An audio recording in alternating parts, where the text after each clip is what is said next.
여러분, 지금 한국 교육이 정말 큰 기로에 섰습니다. 텅 빈 교실부터 인공지능의 도전까지 시스템 전체가 뿌리부터 흔들리고 있는데요. 오늘 이 위기의 핵심들을 하나씩 알기 쉽게 파헤쳐 보겠습니다. 자, 이 숫자부터 보시죠. 30만 명. 사상 처음으로 우리나라 초등학교 1학년 입학생 수가 30만 명 아래로 떨어졌습니다.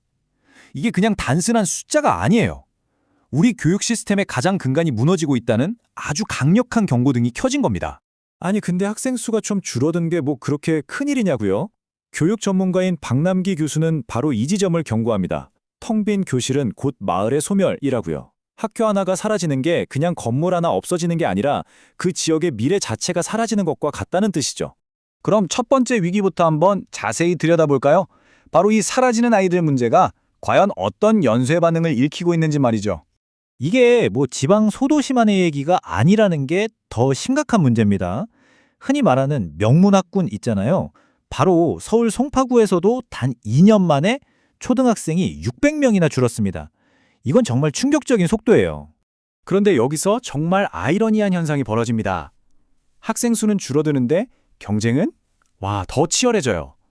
박남기 교수의 분석에 따르면 아이가 적어질수록 부모는 그 한 명에게 더 집중적으로 투자하게 된다는 겁니다. 사교육이 경쟁에서 이기기 위한 수단이 되면서 학생 수 감소가 오히려 사교육비 증가로 이어지는 역설이 나타나는 거죠. 자, 이렇게 교육의 가장 기본인 학생 수가 흔들리니까 그 압력이 고스란히 교실 안으로 밀려 들어옵니다. 학생과 교사의 권리가 부딪히면서 그야말로 흔들리는 교실이 되어버린 겁니다. 그 갈등의 가장 뜨거운 감자가 바로 이 학생 생활기록부 기재 문제입니다. 한쪽에서는 교권을 지키려면 심각한 침해는 기록으로 남겨야 한다. 다른 한쪽에서는 아이한테 평생 남을 주운 글씨가 될 수 있다. 정말 팽팽하게 맞서고 있죠. 여러분 생각은 어떠세요? 이 풀기 힘든 문제에 대해서 박남기 교수가 하나의 해법을 제시하는데요. 학교가 직접 결정하는 게 아니라 한 단계 위인 교육청에서 전문가들이 모여서 아주 신중하게 판단하자는 겁니다. 좀 더 객관적이고 공정한 결정을 내릴 수 있지 않겠냐는 거죠. 엎친 데 덮친 격으로 학생인권절의 폐지 논란까지 터졌습니다. 이게 뭐냐면요. 학생과 교사 사이에 기존 규칙이 사라지고 있는 건데 그럼 새로운 규칙이라도 만들어야 하잖아요? 근데 그게 없는 거예요. 그냥 기존의 다리를 부숴버리니까 그야말로 정책 공백 상태가 되어버린 거죠. 결국 박남기 교수의 지적처럼 이게 새로운 질서를 만드는 게 아니라 그냥 텅 빈 공간만 만들고 있는 셈입니다. 갈등이 생겨도 해결할 공식적인 시스템이 없으니 학생도 교사도 모두가 혼란스러울 수밖에 없는 거죠. 자, 교실 안도 이렇게 시끄러운데 학교 밖은 어떨까요?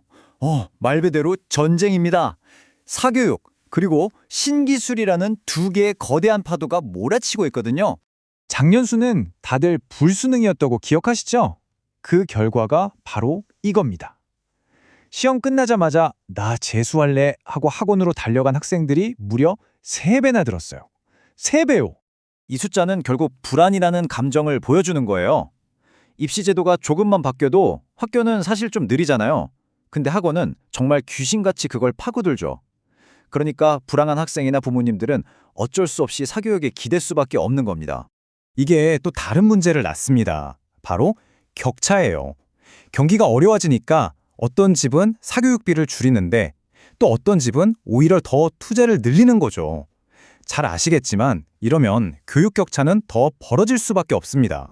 사교육 경쟁만으로도 머리가 아픈데 이제는 완전히 다른 차원의 도전자가 나타났습니다. 네, 바로 챗GPT 같은 인공지능이죠. 얘가 이걸 진짜 자기가 쓴 걸까? 이런 고민, 이제 선생님들의 현실이 된 겁니다. 그래서 박남기 교수가 아주 현실적인 가이드를 제시합니다. AI를 무조건 막을 순 없으니 똑똑하게 활용하자는 거죠. 첫째, 처음 아이디어는 무조건 AI 없이 스스로 짜게 하고요. 둘째, 과제 낼 때 AI랑 무슨 대화했는지 기록까지 같이 내게 하는 겁니다. 마지막으로 중간 점검을 통해 과정을 확인하는 거죠. 자, 보세요. 아이들은 줄어들고 교실은 흔들리고 학교 밖은 잔정이고 여기에 AI까지 정말 복잡하게 얽혀있죠. 그래서 이제 우리는 가장 근본적인 질문을 던져야 할 때가 왔습니다. 우리 교육 대체 어디로 가야 할까요? 오늘 이야기 한번 정리해볼까요? 첫째, 학생 수가 급격히 줄어드는 인구 절벽. 둘째, 학생과 교사 권리가 충돌하는 정책 혼란. 셋째, 불안감을 먹고 자라는 사교육 경쟁, 그리고 마지막으로 AI라는 기술적 충격까지 말 그대로 사방에서 압박을 받고 있는 거죠.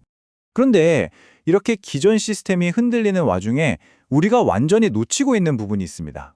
바로 성인 교육이에요. 평생학습이니 재교육이니 수요는 엄청나게 늘고 있는데 정작 정부에서는 이게 얼마나 큰 시장인지 통계조차 제대로 되지 않고 있다는 거죠. 이것도 박만기 교수가 꼬집은 부분입니다. 이 모든 걸 종합해보면 우리는 마지막 질문에 도달하게 됩니다. 교실은 점점 비어가고 진짜 중요한 경쟁은 다 학교 밖에서 일어나고 있잖아요. 이런 상황에서 과연 학교라는 공간은 앞으로 무엇을 위해 존재해야 할까요? 이 질문에 대한 답을 찾는 것, 어쩌면 이게 지금 우리 모두에게 던져진 가장 큰 숙제가 아닐까 싶습니다.